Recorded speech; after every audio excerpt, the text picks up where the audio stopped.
ABC Actu. ABC Actu, c'est l'essentiel de l'information.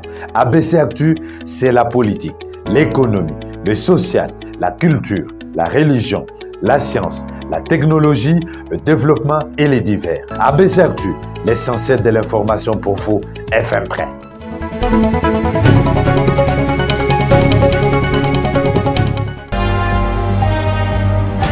Binobote le mabola mukatongo. Mbula mitano, merci. Mbula mitano, 5 ans ezali koya. Toko senga na binobola mukana tongo. Toko pesa lobby ba disposition ndenge nini borokote na stade de martyr. Mais il faut boya mukoloana, boya kotala oyo protocole de topé ba service nyonso lengeli pona bino au-delà ya mandat au président retraité ezana ba activité mususu kosala mapemba la liboso boko yoka président a kopesa discours oyo ekopesa boussole topé ligne yo tokolanda na mbula mitano oyo ezali koya tokokuta na lobi pona kopesa ba détail mususu na ko bandela o na lobaki na lopoto awa samedi tokobeta 21 basoda bakobeta 21 coups de canon nazo beta penza sete nango makasi po batu abanga te ndenge ndeko Serge alobaki awa nyonso wana toko expliquer toko limbolela ngo bino lobi po batu samedi bazala motema na se pe baya ko communier na ba congolais nyonso bao bakozala ate.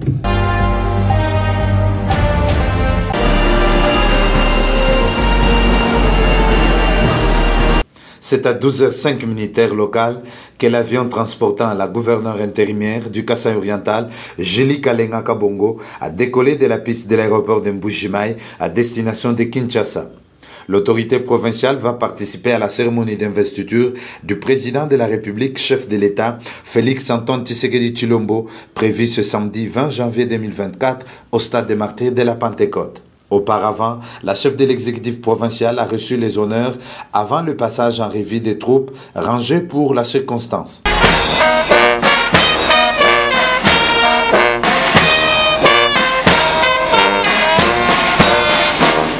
Ici, gouverneur de province. Madame le gouverneur de province du Kasaï oriental. Excellence, le détachement d'honneur de la police, garnison de Mbujimaï, est rangé pour vous accueillir et vous rendre les honneurs à l'occasion de votre départ pour Kinshasa en mission de service. Je vous invite à passer le détachement en revue.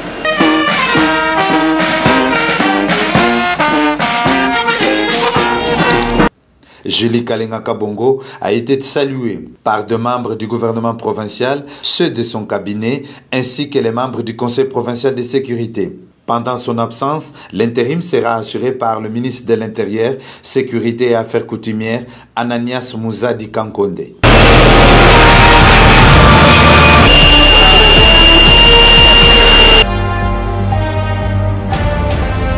Patient Libodi, ici nous sommes en train de parler d'abord de notre manifestation. Le parti Ensemble, je ne suis pas le seul à décider. Nous allons nous réunir bientôt avec nos partenaires. Pour le moment, nous avions pris la décision de n'envoyer personne à l'Assemblée nationale. Bientôt, nous allons nous réunir et nous allons donner notre position officielle. Parce que parfois, on oublie, et nous sommes quand même chez nous en République démocratique du Congo, comment quelqu'un peut faire 73%. 73% dans une élection à un tour, c'est quand même un problème. Soyons quand même sérieux, soyons quand même conscients que c'est la fraude pure et simple. En 2018, je fais la campagne de Martin Fayoulou, qui était numéro 4, qui avait gagné les élections avec plus de 60% de voix. C'était toujours, donc, c'est dans le même pays, la République démocratique du Congo, où nous avons une partie de Swahiliphone, Lingalaphone, nous avons le centre avec le Luba et nous avons aussi le Katanga, tout ça. Mais Martin Fayulu a été élu à l'est du Congo, où il a eu plus de 61%. Et là, il y avait des PV. On nous a remis des PV. Mais cette élection, dites-moi, dans un bureau où on a donné même 2 PV. Hein, je vais être quand même très modeste. Moi, je crois la question n'est pas la participation à l'Assemblée provinciale. La question ici, comment est-ce que nous pouvons... la réponse à votre question que je vais vous donner, c'est que nous n'acceptons pas cette élection. Je l'ai dit plusieurs fois que c'était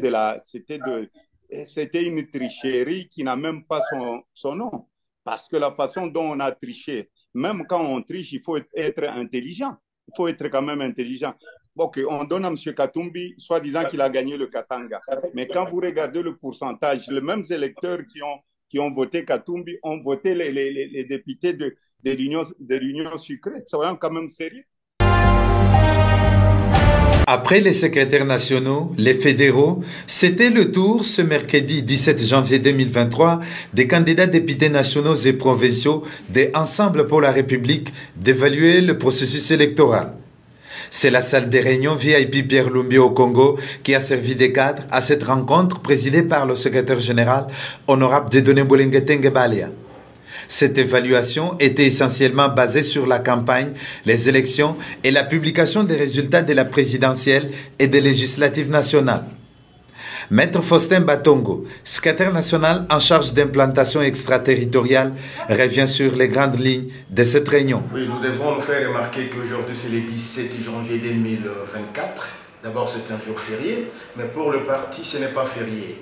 Compte tenu du fait que l'heure est tellement grave, le secrétaire général a voulu qu'il puisse convoquer les candidats députés nationaux, les candidats députés provinciaux, pour qu'on commence à faire toute une palette d'évaluations.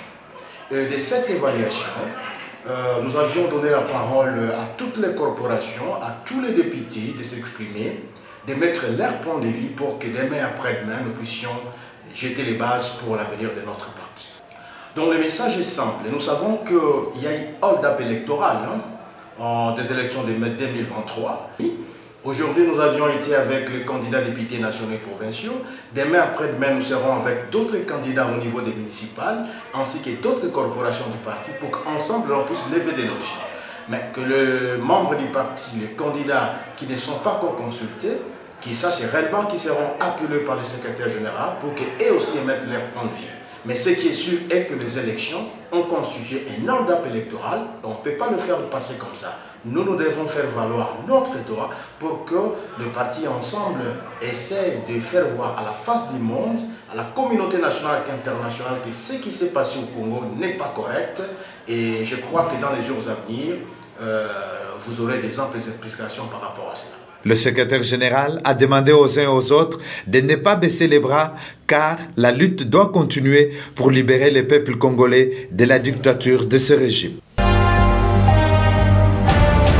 Les signes de développement commencent à se manifester dans les territoires de Kabe et Kamwanga, précisément dans la cité de Kenankuna. L'eau coule déjà grâce à Clotilde Kapingawa Mulumba suite à la promesse faite lors de la campagne électorale. Élue dans ces territoires avec plus de 15 800 devoirs, Clotilde Kapinga a tenu parole à la réalité en apportant l'eau potable à sa base avec ses moyens propres avant de siéger à l'Assemblée nationale. Selon l'ingénieur Joseph Shimatuchibanda, qui a exécuté les travaux, l'eau est tirée au site de Chibalabala grâce aux 6 têtes de sources d'eau regroupées dans un bassin de 260 mètres cubes à l'aide de l'énergie solaire capable de transporter l'eau jusqu'à la cité pour une distance de 6 km. Ici, nous sommes au site de Chibalabala, là où nous avons eu à placer une station de captage, une station de pompage pour pouvoir ravitailler la cité de Kabwa et Kamwanga en eau potable. Ici à Chibalabala, nous avons deux postes de service. Le premier poste, c'est là où nous sommes présentement.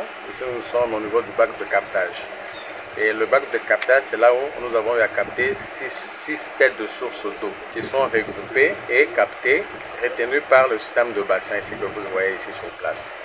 Et à partir de ce bassin, nous avons une pompe immergée dans le coin. Et cette pompe qui fait le transport de l'eau jusqu'au niveau du bac de pompage qui se fait un peu plus au-dessus, plus de long là.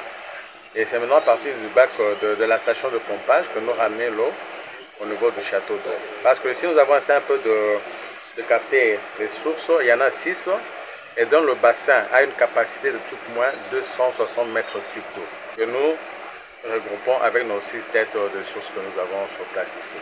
Et c'est comme ça que le premier site fonctionne ici. Maintenant, au niveau du deuxième site, là, nous avons la station de pompage. Là, nous avons aussi d'autres pompes qui sont sur place pour pouvoir refouler l'eau jusqu'au niveau de la cité là. Grâce à cet investissement privé, 35 bornes fontaines sont érigées de part et d'autre pour arriver à desservir la population de la cité de Kenankuna en eau potable. Non, ce n'est pas un projet du gouvernement ou bien d'une structure internationale.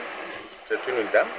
Bon, présentement, on l'appelle honorable parce qu'elle a été élue massivement par la population par rapport à ses bienfaits, tout ce qu'elle a eu à faire au niveau de la cité, au niveau du territoire de Kabeya-Kamwanga. Là, elle n'occupait pas de poste ministériel, elle n'était pas DG dans une entreprise quelconque, c'est par ses propres moyens et en cherchant, en sollicitant certains partenaires. C'est ainsi que ce projet est né. Donc c'est par les efforts personnels de l'honorable maman Kapinga Clotilde de Wamulumba. Nous sommes à l'endroit où on a érigé notre château d'eau qui reçoit l'eau à partir de la station de captage, là nous venons, de la station de pompage.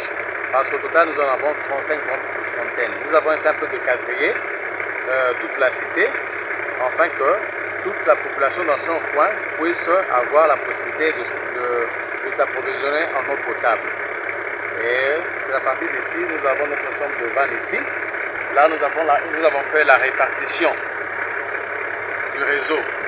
Parce qu'il y a le côté ouest, nord, sud. C'est à partir de la chambre de vanne que nous avons notre tuyauterie de mettre l'eau à nos différentes bornes fontaines pour pouvoir maintenant desservir et approvisionner toute la population. Et là, nous avons une tombe de production d'un mètre. Maintenant, on va procéder à la distribution sur de bonnes fontaines, toutefois en procédant aux essais techniques pour maintenant faire et vérifier la pression sur chaque bonne fontaine. Et avec tout ce temps de travaux que nous avons eu à effectuer, ça nous servira aussi à pouvoir purger, faire la purge de toute la tuyauterie, afin que nous ayons une bonne eau à la sortie de chaque pompe, sur chaque bonne fontaine. Satisfait du premier essai technique, les bénéficiaires n'ont pas hésité de remercier Clotilde Kapinga Wamulumba, qui, avant de siéger, a pensé aux difficultés de sa base.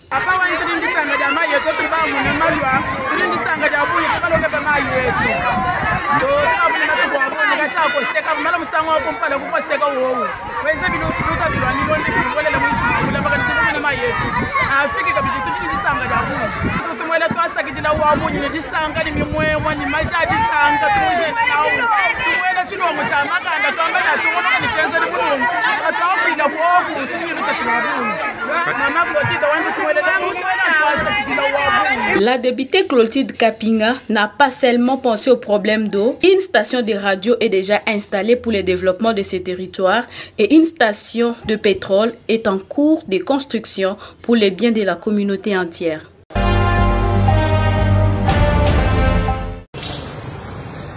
Une Jeep Land Cruiser neuve, c'est le cadeau de fin d'année 2023 que le gouverneur Christophe Bassiani Nanga remet à la RTNC Otuele par le biais de son directeur provincial Damas Sesole Kesole Kaya le mardi 26 décembre 2023 en présence de quelques membres du comité provincial de sécurité. Radio nationale congolaise va aider la province toujours au fait de l'activité du gouvernement provincial ainsi qu'à éduquer.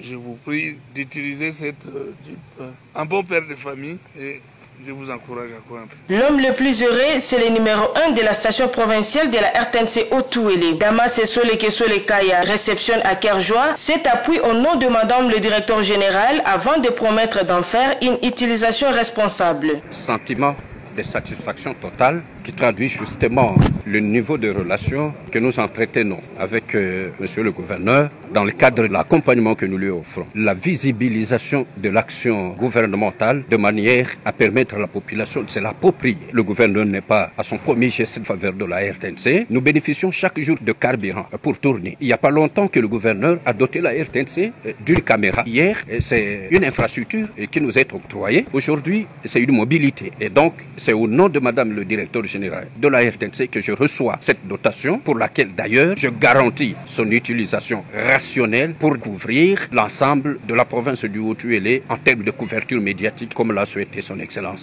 Monsieur le Gouverneur. Le véhicule est par la suite présenté au personnel de la RTNC, bénéficiaire direct qui ne manque pas d'applaudir le gouverneur Christophe Bassiani Nanga pour ses multiples actions. Signalons qu'au cours de cette cérémonie, une autre Land Cruiser a été remise par le pragmatique gouverneur au tout nouveau directeur provincial de l'ANR.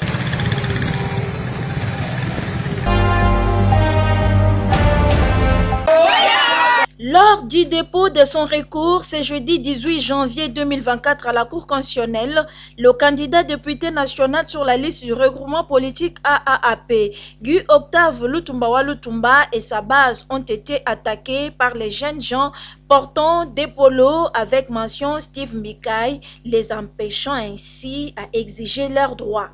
Chose qui n'ont pas pu réussir car le recours du candidat député national a été bel et bien déposé à la Cour constitutionnelle. Ces jeunes gens furieux et instrumentalisés pour des fins politiques se sont livrés au vandalisme, jetant des pierres aux manifestants et la dupe de Guy Octave Lutumba Lutumba endommagée, quelques de ses électeurs blessés et le caméraman du journal de la ville qui était sur les lieux pour le travail, blessé à l'œil gauche. Un acte que condamne avec la dernière énergie le candidat député national Guy Octave Lutumba Lutumba. Bon, je viens de faire ce constat, mais mon véhicule va mener à la Cour constitutionnelle pour déposer ma requête, et qui est vandalisé. Vandalisé par les délinquants, les brigands que mon adversaire politique, c'est lui qui nous a piqué le siège, nous a envoyé des agresseurs et qui ont saccagé le véhicule complètement. Et ils ont non seulement saccagé le véhicule, mais il y a eu des blessés. Ils ont menacé la population qui m'a accompagné à la Cour constitutionnelle. Et donc, c'est vous dire que ce monsieur qui n'avait rien à faire à la Cour constitutionnelle, parce que nous sommes allés pour déposer notre requête contre la CENI, pour que la CENI nous réponde. Et donc, ça commence avec des actes de vandalisme, de barbarie odieuse. Et donc, il faut que les gouvernements prennent toutes les dispositions pour que ce genre de choses ne nous arrivent plus. Après Jamaïque, Maître Mbaki Ndombele Papi, candidat numéro 746 sur la liste des Ensemble pour la République de Moïse Katumbi Chapwe à Lukunga, commune avec sa base de Kanluka ce mercredi 17 janvier 2024. Et c'est après bien sûr la publication des résultats des législatives nationales par la CENI. Ici, le consolateur des banlieues et quartiers enclavés de Lukunga a été bien accueilli ce jour par sa base dessus du tripatouillage de ses voix alors qu'elle a massivement voté. Malgré la non-proclamation de son nom comme député national, Maître Papi Mbaki a tenu à retourner à sa base pour la remercier et la réconforter car le problème c'est la CENI et non la base.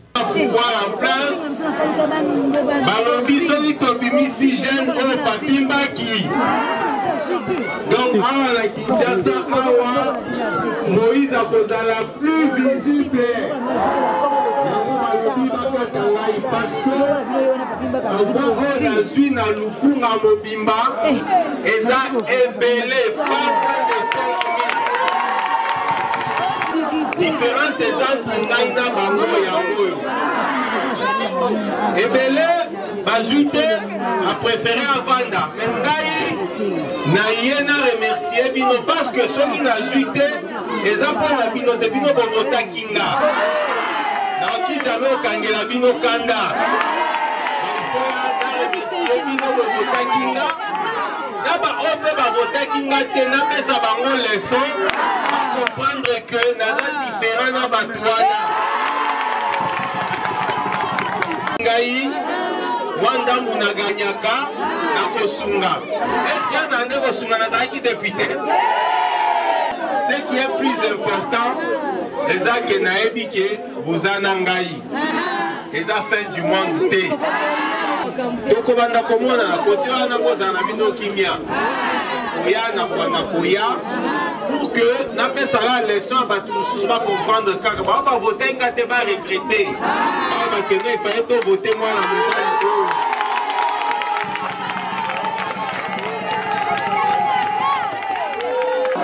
Zamba kosunga biso kaza mwana Nzambe. Gaïsoko ibinga na gauche, Ndamozong Selanga na droite. Et vous savez aussi peut-être un peu ceux qui n'ont gagné qu'à travailler bien parce que tellement Bassali Bisso Banco est belé, président Moïse Babimisi était, député Nabiso Babimisi Bangote, ce qui fait que peut-être vous n'avez pas jugé dans la vie à quel coup n'a pas le côté parce que conditions ne permettent de travailler bien. Ces électeurs ont profité de cette occasion pour exprimer leurs regrets et réclamer sa réhabilitation. Babimbaki adavé na biso kolingie makasi mais trikage moko oyo ezobeta maawa na mutu azobeta responsable awa oyo boyaki baka batu yebeka mutu azobeta trikage wana biso toza bana tolingi mpe na biso ata jeune tobetaka bajeune asela biso talaka mama na yo lobo monenga na betele mbula nalembi te na olembo te topesa ka chance topesa yo obimosala kaka tolembo te ne tozabwe tolembi yo te tolombi présente totikala kolembo te biso na yo tina Pour la première fois de l'histoire, des invertébrés politiques sont au pouvoir. Madame la Présidente, nos pensées se tournent d'abord vers nos compatriotes réunionnais et voisins mauriciens frappés par un cyclone. Nous leur adressons notre entière solidarité. Monsieur le Premier ministre, ceci n'est pas un remaniement, c'est un effondrement. Artisan du malheur des Français depuis bientôt 7 ans, puis Premier ministre depuis 7 jours d'un gouvernement que vous n'avez pas choisi, vous étiez minoritaire en 2023, vous serez minoritaire en 2024. Car il n'a jamais été question de changer de cap, mais de servir la bourgeoisie. Votre arrogance de classe, monsieur le Premier ministre, vous la devez à une géographie exiguë. École alsacienne, Sciences Po, cabinet ministériel. Mais vos ministres sont hués jusque dans le 6e arrondissement de Paris. Les instances internationales s'inquiètent des libertés publiques dans notre pays. La France est condamnée pour une action climatique. Des personnes sans abri meurent gelées dans la 7e puissance mondiale. Le président multiplie les gesticulations quand il ne sabote pas les initiatives qu'il a lui-même inaugurées de la Convention citoyenne aux rencontres de Saint-Denis. Le voilà qui veut renouer le débat avec les Français, qu'il commence par augmenter les salaires, baisser les prix de l'énergie, réquisitionner les logements vides. Monsieur le Premier ministre, vous avez déclaré entrer en politique pour soutenir Ségolène Royal. Vous finissez par recycler les ministres de Nicolas Sarkozy. Ceci n'est pas un remaniement, c'est un effondrement. Vous êtes Premier ministre, mais le monarque républicain gouverne seul. Ce soir, il présentera la politique générale du gouvernement à votre place. Ceci n'est pas un remaniement, c'est un effondrement. Au prix de toutes les compromissions, vous avez adopté une loi immigration avec les voix et les idées de l'extrême droite. Vous êtes le produit d'une faillite morale et idéologique. Pour la première fois de l'histoire, des invertébrés politiques sont au pouvoir. Monsieur le Premier ministre, allez-vous enfin respecter le Parlement? Souhaitez-vous poursuivre l'œuvre de Madame Borne en faisant de la France la risée démocratique ou comptez-vous demander le vote de confiance comme tous les premiers ministres depuis 3 décennies? Merci.